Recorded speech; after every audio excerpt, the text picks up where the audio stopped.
versículos. Evangelho de Lucas 21, vou adiantar aqui que as horas se avançam. Evangelho de Lucas 21, 34. Diz assim: olhai por vós, não aconteça que os vossos corações se carreguem de glutonaria, de embriaguez e dos cuidados da vida, e venha sobre vós de improviso aquele dia, porque virá como um laço sobre todos os que habitam na face de toda a terra. Aí no 36 diz assim: vigiai, pois em todo tempo, orando, para que sejais ávidos por dignos de evitar todas essas coisas que hão de acontecer, e de estar em pé diante do Filho do Homem. Amém.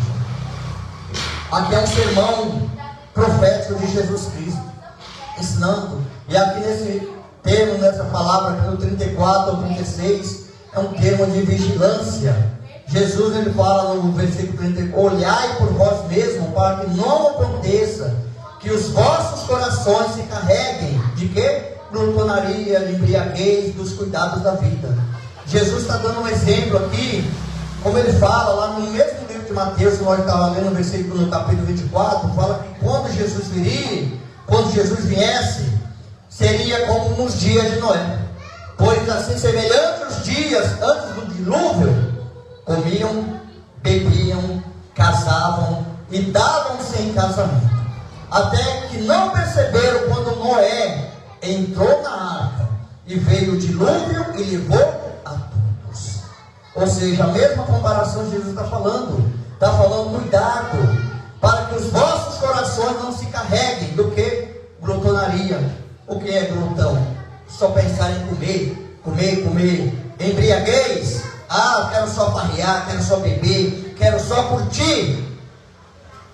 Quero saber de nada. Não, na minha vida agora é só curtir, é só festa, só curtir a minha vida. E aqui fala também dos cuidados da vida, ou seja, das preocupações dessa terra e desse mundo. Jesus, ele mesmo conta uma parábola no mesmo livro de Lucas, fala que certo homem chegou para Jesus e pediu: Senhor, peça para que o meu irmão divida a herança. Jesus falou: olha, homem, quem me pôs no meio de vós como repartidor e juiz? Cuidado, a vida de um homem não consiste no bem que eles têm. Jesus contou uma parábola dizendo: olha, certo homem rico tinha ali na sua família muitos bens, e ele não tinha onde recolher mais os seus haveres ali, e ele falou consigo mesmo que ele iria derrubar os seus celeiros, construir outros maiores, iria guardar ali todos os seus bens. Ele iria falar para a sua alma: tem bastante para muitos anos, come, bebe, folga. Aí qual foi a resposta de Jesus? Louco, esta noite pedirão a tua alma, e o que tu tens preparado para quem será?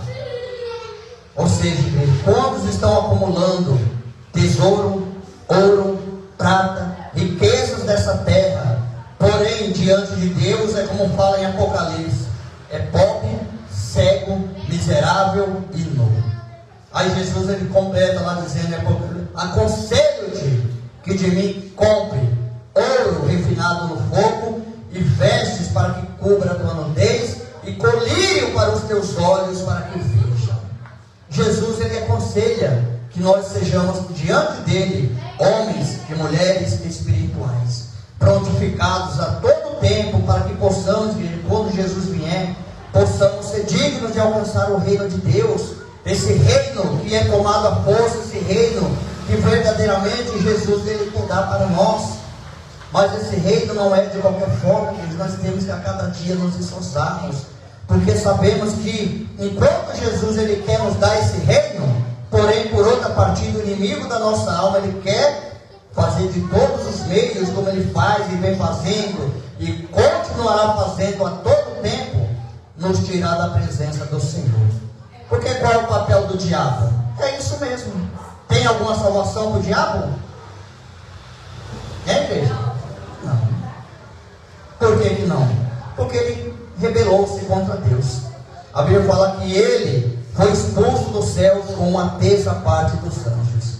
Ou seja, o papel dele, quanto mais pessoas ele atrair para si, ele tirar da presença de Deus, para ele é lucro.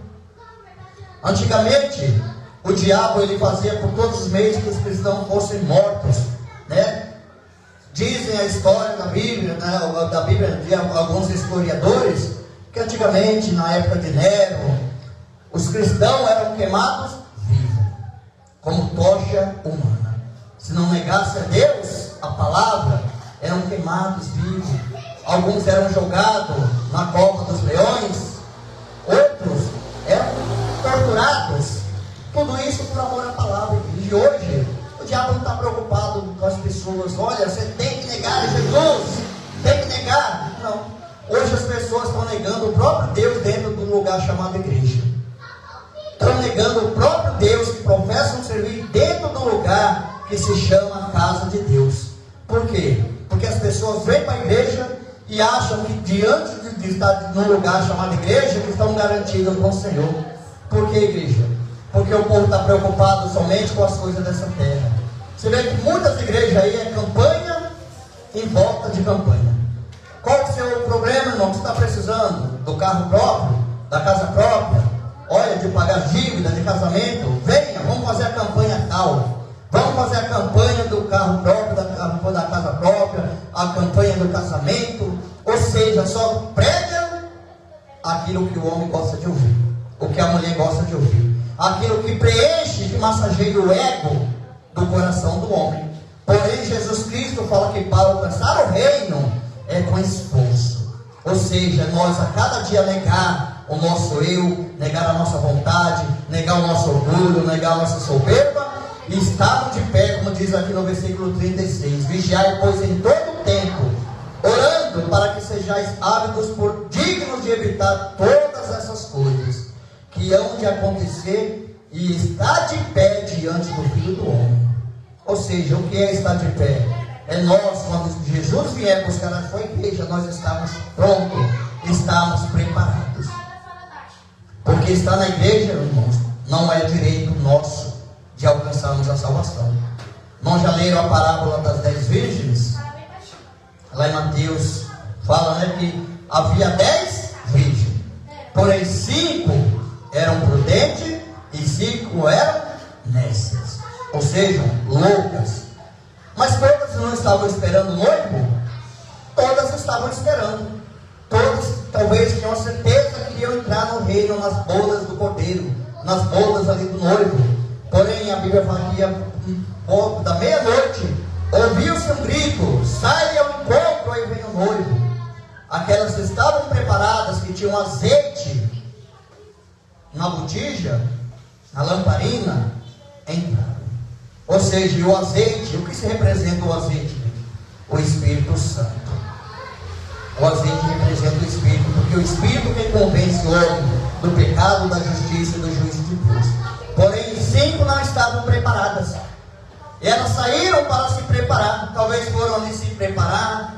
Mas quando elas voltaram, a Bíblia fala que a porta estava fechada.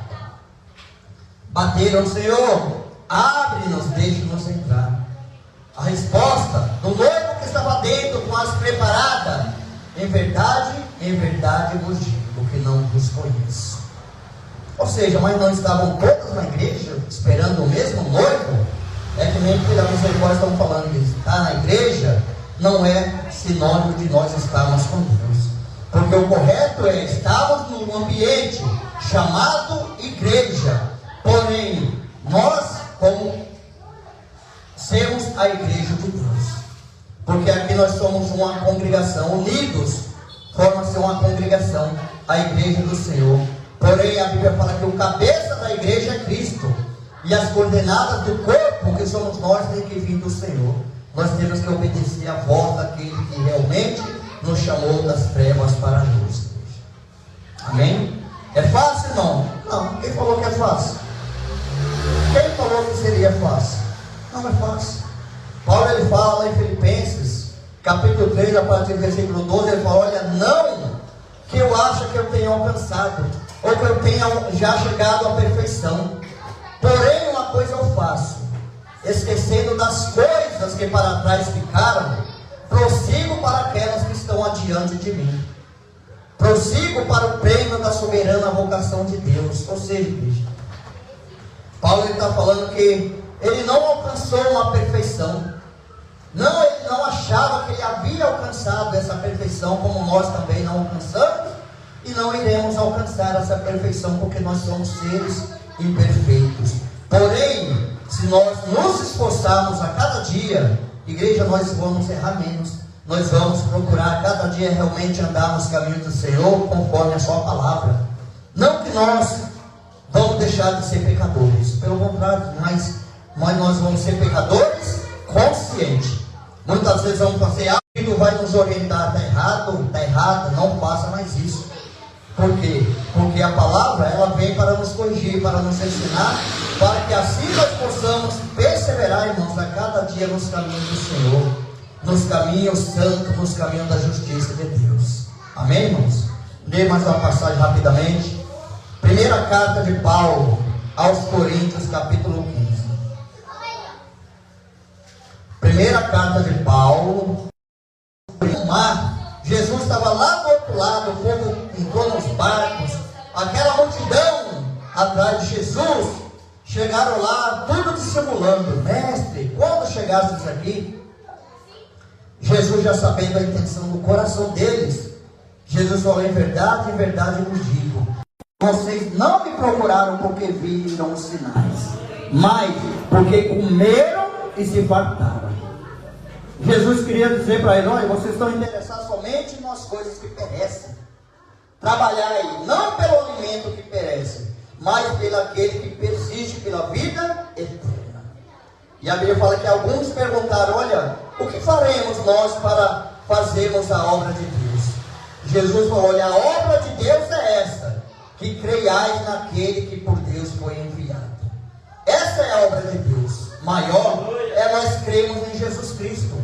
É nós cremos aqui, como está falando. Olha, portanto, meus amados irmãos, sejam firmes e constantes, sempre abundantes na obra do Senhor. Ou seja, sejam firmes e constantes sempre em Jesus Cristo. Sejam firmes e constantes sempre no Filho de Deus. Porque, sabendo que o vosso trabalho não é vão no Senhor. Igreja, o nosso buscar, o nosso perseverar, o nosso dedicar, o nosso negarmos a nós mesmos, o nosso tomarmos a nossa cruz a cada dia e seguirmos após Ele, não é em vão. Porque quando a Bíblia fala que nós devemos seguir após Ele, porque Ele já tomou a nossa cruz e Ele foi na frente. Agora cada um de nós tomamos a nossa e vamos após Ele, porque Ele já foi adiante. É nós tomarmos a nossa cruz, negarmos a cada dia, para que possamos, igreja, alcançar esse reino de Deus, alcançar a salvação. E essa salvação não é de qualquer jeito.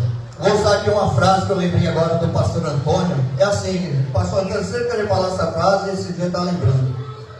Igreja, aquele que perdeu o céu, de maneira nenhuma ele perde o inferno.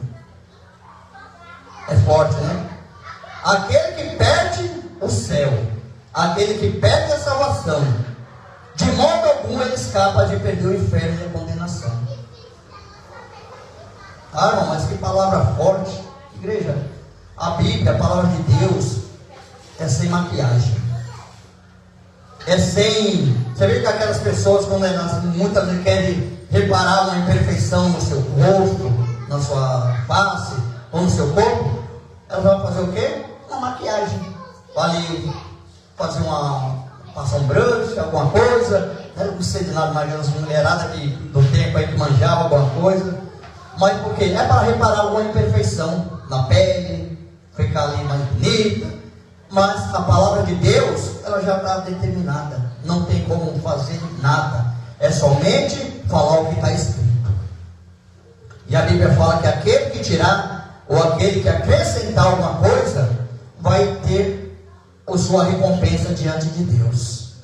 Porque, igreja, a palavra do Senhor é a única que, pela misericórdia, nos conduz nos caminhos da salvação. O próprio Jesus Cristo, ele fala: olha, que nem mesmo Ele, naquele grande dia, vai nos condenar. Porém, as palavras que eu vos disse, essas hão de condenar ou nos justificar naquele grande dia. Por quê? Porque a palavra de Deus, ela é viva e eficaz. mais cortante do que qualquer espada de dois gumes. A palavra de Deus tem toda a eficácia para nos conduzir ao reino, para nos dar força e ânimo para nós persistirmos a cada dia, ou então, por meio da palavra de Deus, naquele grande dia nós seremos condenados diante do Senhor. Então, diante dessa palavra, é isso, igreja. Vamos, como já foi falado acerca do louvor, lá no louvor 2, vamos porfiar por essa terra de além. E lá terminaremos o quê? As nossas lutas, igreja. Lá terminaremos as nossas lutas lá. Aqui não. Aqui é luta, é peleja, é batalha, é sofrimento. Porque quem prega paz nessa terra, a Bíblia fala que é um falso profeta. Aquele que prega paz nessa terra, Jesus mesmo ele falou que ele não veio trazer paz, ele veio trazer espada. Porque para servir a Jesus Cristo, talvez a sua mãe, o seu pai, o seu irmão, alguém da sua família vai virar as costas para você. Porque Jesus ele veio para dividir. Ele veio para trazer divisão. Por quê? Porque a palavra de Deus ela traz divisão mesmo. Porque nem todos vão aceitar. Nem todos querem, nem todos vão aceitar. Porém, se nós pela misericórdia aceitarmos, abrir o coração, a palavra de Deus, o Espírito Santo, o próprio Jesus Cristo vai nos dar força para nós chegarmos até o final. E lá no final, aí sim nós vamos cantar o hino da vitória. Porque eu não creio, né, nessas coisas. Até os louvores de hoje em dia, nós temos que vigiar. Porque os louvores de hoje em dia é só triunfante, você vai triunfar. Deus vai soprar o seu nome nos quatro ventos dessa terra. Você nunca vai pedir emprestado, só vai emprestar. Você vai ter aquele que te viu na prova e não te ajudou, quando te vê na bênção vai te arrepender. Ou seja, é só pregando vingança. Isso é vingança. Porque a Bíblia fala que eu devo orar até por aqueles que me perseguem. Eu devo ajudar até aqueles que realmente me caluniou. Como que tem esses louvores que só massageiam o ego do homem? A gente muitas vezes está ali aplaudindo algo que está totalmente contra a palavra de Deus. Porque o louvor não é para massagear o meu ego, o louvor é para elogiar o nome de Deus. Aleluia. Amém, irmãos? Louvado seja Deus, só até aqui a palavra e as palmas é para nós.